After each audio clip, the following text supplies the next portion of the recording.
Alright, so I'm heading home now to get all our things moved in. Finally, this is over a month. Hey everybody, and welcome back to the channel. So picking up from where we left off last week, we finally got the keys to the house, and then we could move in and start looking for other things like schools for the children, looking for jobs and whatnot. So if you missed last week's video, the link will be in the description box, so please click on it and go over there to catch up. All right, so today's video will be about looking for schools for my children, and I'll just basically talking you through the whole process, so tag along.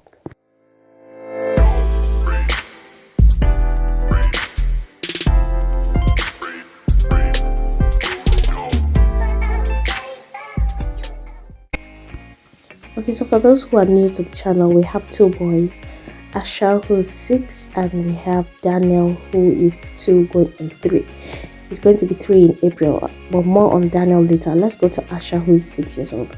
Now for Asha, it's pretty straightforward because he will be going to grade 1, and that is basically it's a pretty straightforward process for him. So as soon as we knew the area that we were going to stay in, and we were already in the process of renting the apartment, we started looking for good schools within the area, trackable distance within the area. So we found a couple of schools that we decided to apply to.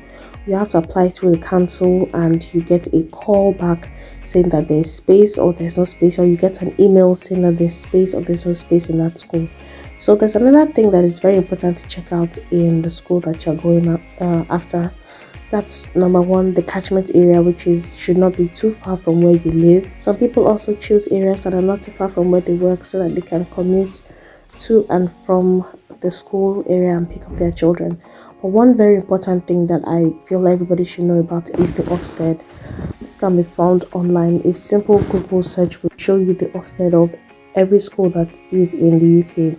All you have to do is just type in the name. And so the Ofsted is a very important information that you have to seek out if you are planning to put your child in a school. This is because you can see the track record of the school.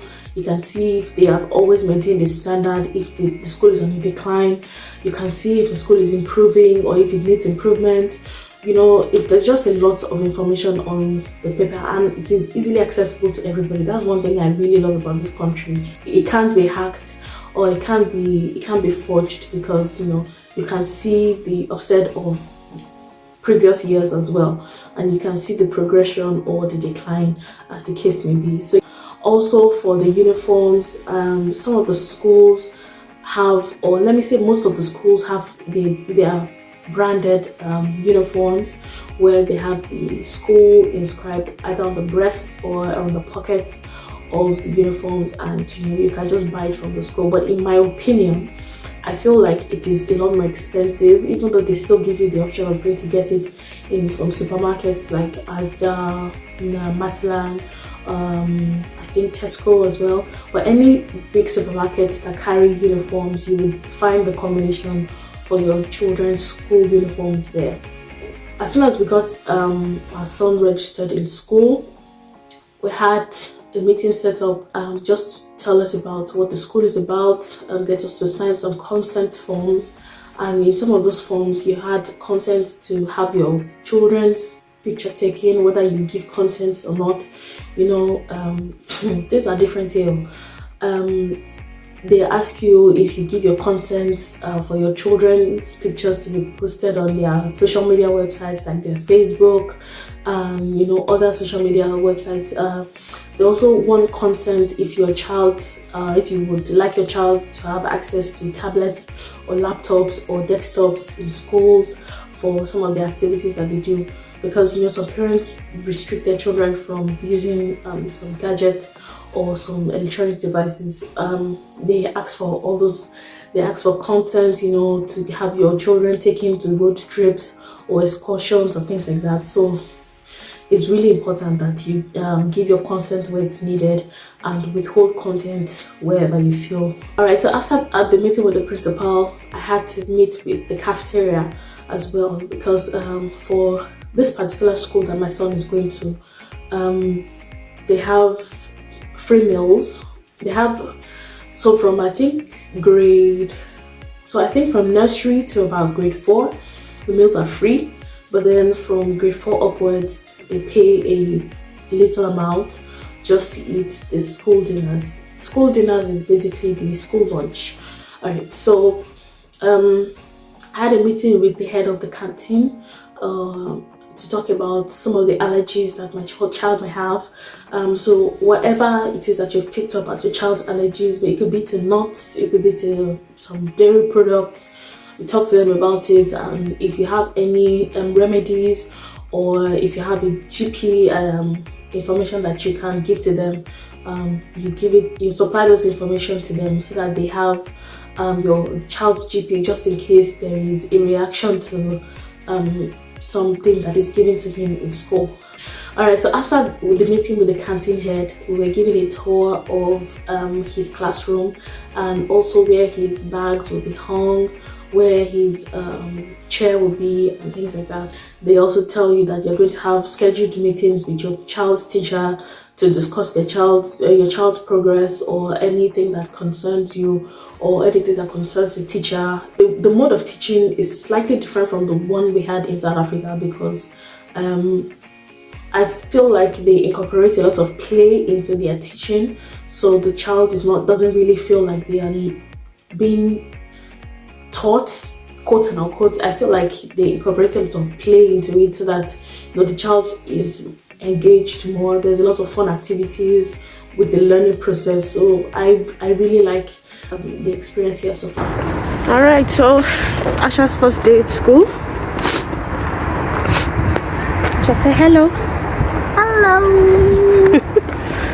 All right, so it's Asha's first day at school, and we are taking him to school. Like she's so good to your long. Ina loju, ina leno.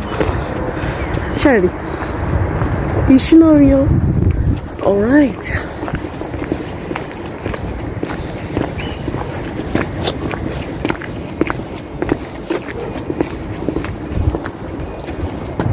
Can you see the top of this car?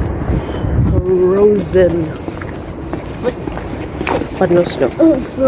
So that's still good.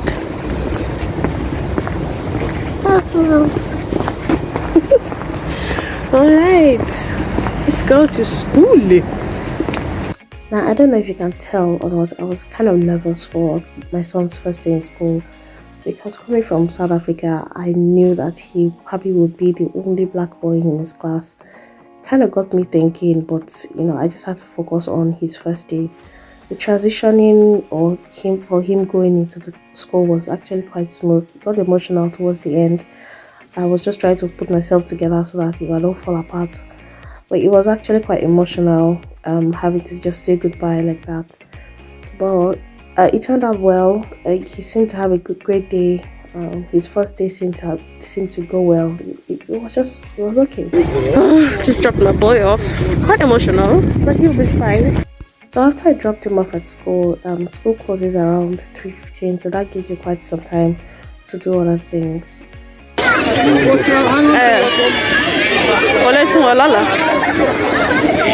Hello darling, how are you? I'm fine. How was school?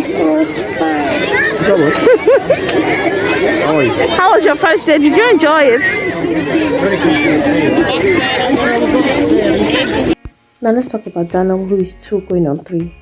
For Daniel, it's not so straightforward, because for him, he only gets 15 hours free by the government to go to school, and you either have to choose 3 hours for 5 days and 5 hours for 3 days, which is still a very short time. But for him, that is what is available. If you are going to go for more, you will have to pay out of pocket. So yes, it's something to consider. That is why I strongly advise that if you're coming to the UK, you should definitely want to come with your partner or someone who can look after the children while someone else goes out, because it's quite a lot of money. So yes, this is where we're ending today's vlog. Stay tuned for more. Bye.